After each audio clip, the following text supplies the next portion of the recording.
With the release of the EM5, there's an awful lot of EM5 Mark IIIs coming onto the second-hand market. Are they worth buying? Well, join me and find out. Roll titles.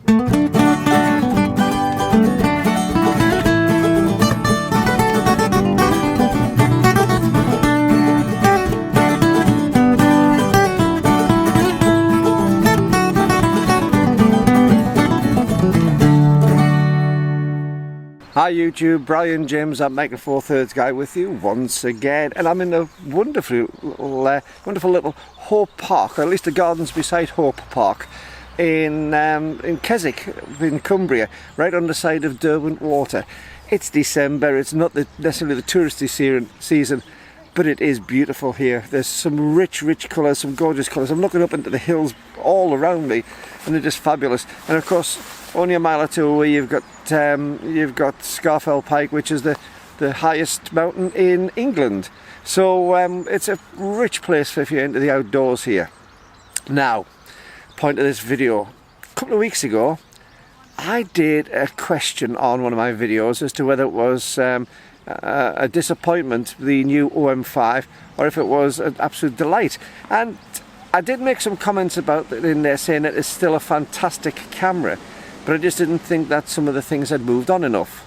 But that's prompted something else to me, because with the EM5 coming out, it meant that there's an awful lot of EM5 Mark IIIs on the market. And I've got one in my hands here. This is my friend Trevor Fillingham. Thanks Trevor for watching this. He's loaned me this and the 12-200 lens, and there's a review up there if you want to see the review on the 12-200 lens on this. But I've got this on today. I'm out wandering around taking photographs. I've just seen a lovely little robin just flying beside me, and I thought I'd have a proper look at this, because I've never really used one of these in anger, these EM5 Mark IIIs, but it's one of those sort of cameras that you should do. I've always had an EM1, which is meant to be the higher model, or the more professional model, shall we say. It doesn't necessarily hold that that's true. Usually what it is a lack of some of the facilities that you have on the lesser cameras, not necessarily the image quality, the IQ. So I'm going to be having a little look at this.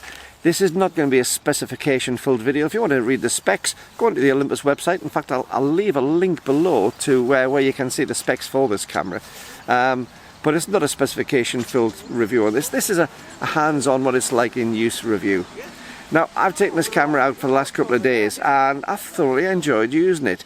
Compared to the EM1 Mark II, which I normally shoot on, it's considerably lighter, and a lot of that's down to the, in quotations, plastic body. It's not really a plastic body now I've got hold of it. Yes, it is made of plastic, it's polycarbonate, and it's more of a hybrid body. There's an awful lot of metal in this as well. It's not just some tacky body that you think, oh, they've sold out. And like an awful lot of the comments on social media have been, this really is a serious camera, serious bit of kit. And I'll tell you what, I'm going to let you see it now. I've got a few little shots to show you. Before I carry on, I'm going to switch over and I'm going to do the rest of the video on this camera with this lens. So just hold on there and I'll be back to you in a second.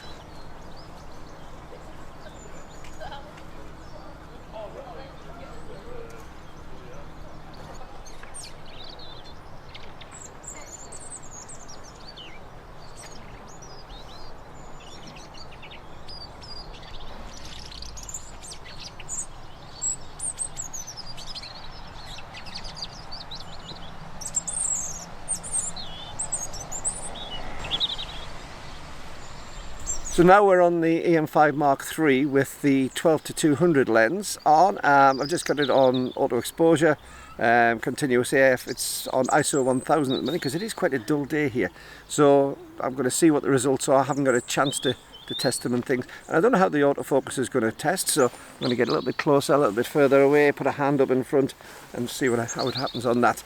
Some of this will be down to the lens, but the autofocus in the camera will also be responsible for a lot of the performance. Now, I've got my, just for reference, I've got my Rode Video microphone straight above it, mounted on top. So the audio should be about the same quality as last time, but I haven't adjusted volume levels. So we're going to see if it's loud enough. I might have to boost it up a little bit in post-production, we'll see. However, back to the camera. I've taken this out for the last couple of days. I think it's fabulous. As I say, the construction of it is really solid, and it is considerably lighter than the EM1 that I'm used to, and that's really good for what I've put this camera to use for now, which is taking videos. Now, I've had a few cameras for doing video work, and I do like the idea of doing some vlogging work on normal cameras rather than having to have the really small little cameras like the G100 here, which I've just switched off. So it's interesting to see what other cameras are like. Now, I've used my EM1 Mark II a few times for videos, and it's really come out very, very well. And I haven't done any setting up, as I say, on this one. It's literally just taken it straight out the box as it is, or straight off Trevor's settings, and just press the record button. Now, the EM5 Mark III is effectively, but I say this very carefully, effectively similar performance to the EM1 Mark II that I'm used to. And really, it's well, EM1 Mark II, EM1 Mark III, they're so close in performance, it's untrue. You don't have the variable ND filter, electronic ND filter built into this, so you don't have those things. It does have on-camera charging, which I'll come back to in a second. But where it's dumbed down somewhat compared to the Pro models is you don't have so many of, for instance, the custom settings. We had a discussion, Trevor and I, last night, because he borrowed my EM1 Mark II, and the first thing he said was, you got multiple custom settings on the selection dial.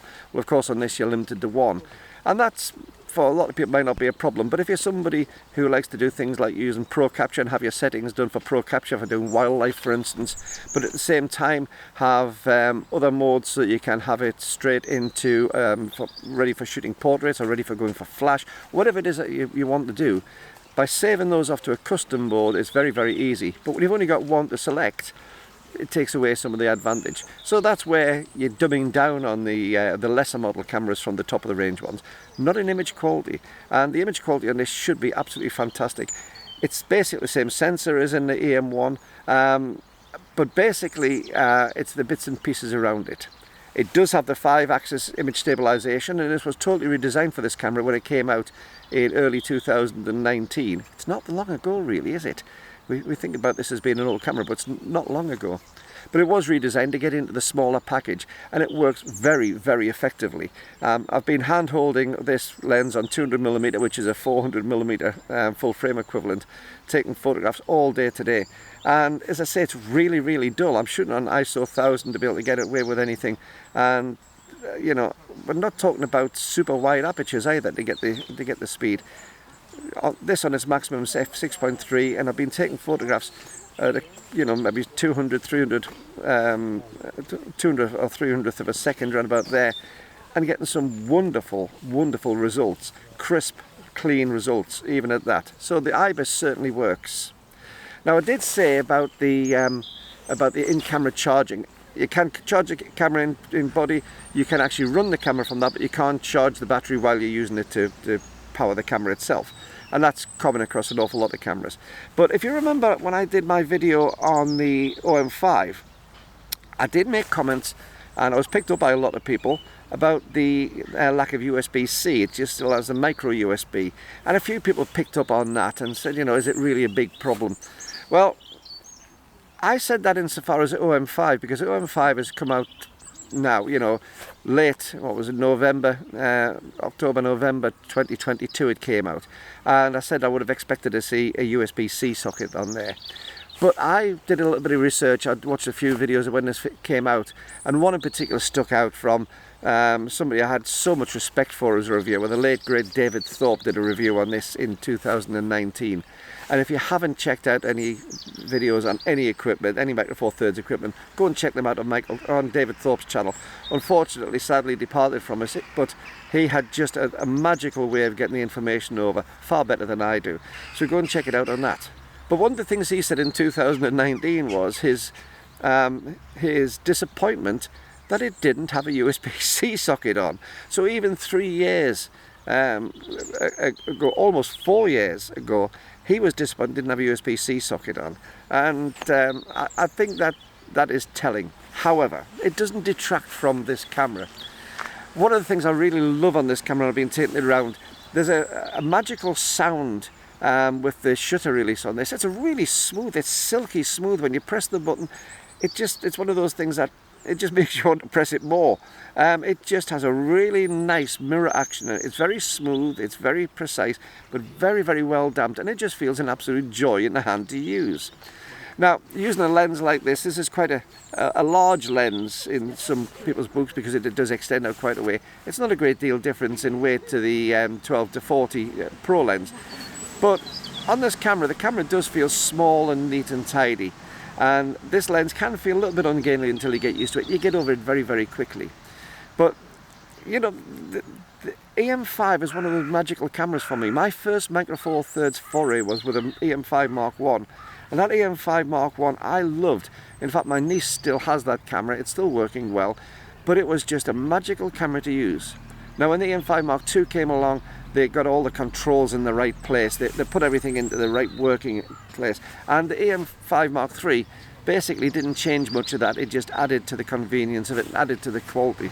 So that comes back to the question about now. It's early December 2022. It's almost 2023. And this camera is coming up to 4 years old. Is it worth going out and buying? But I think it's an absolute steal if you go out and buy it. The thing is, the EM5 has come out and it's hitting the price point of about £1,200 or £1,300, and that's fine. I'm not going to give you a price on this because the price is nice. I'm going ballistic at the moment on the second-hand sites. But if you go to a good camera dealer or you go to somewhere like MPB, there are an awful lot of EM5 Mark 3s which have been traded in against OM1s, and that means you've got some absolute gems on the market. Almost anything you want to do with a pro level camera, you can do on this. You're not shortchanging yourself. The only thing you're losing is a few of the facilities, the switch positions, and some of the real extreme niceties, if you like. You know, you don't have 2 card slots in this, you have 1 card slot. But how many photographers really, honestly, need 2 card slots? If you're going off to shoot a wedding, if you're going off on a paid job where this is your, you know, your company reputation on the line, and you need, yes, get it, go, spend the extra for the 2 card slots. But in reality, 99.9% of photographers who would be interested in high-level cameras don't need 2 card slots. So don't spend the extra money on it. If you're going to be going out for a camera which has got unbelievable image quality, unbelievable colour science, unbelievable facilities, go and buy this camera. Now, I'm going to put this really into perspective. You know that I've got a lot of cameras. I do a lot of reviews on cameras. I'm camera mad.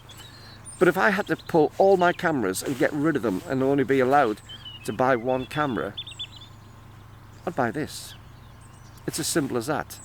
If I had to get rid of my EM1 Mark II, my EM1 Mark I, my GX8, my G9, my G100, my new camera, which you haven't found out yet, keep watching the videos because you might find out what my new old camera is. Sneaky, you see. If I had to get rid of all of those cameras and just have 1 Micro Four Thirds camera, scrub that. If I had to just have 1 camera of any format, it'd be the EM5 Mark III. Because it's affordable now on the used market. It's affordable even as a new camera with the EM5. The EM5 is a fantastic camera for its price. But because there's so little difference, this is not only a bargain, it's an absolute steal.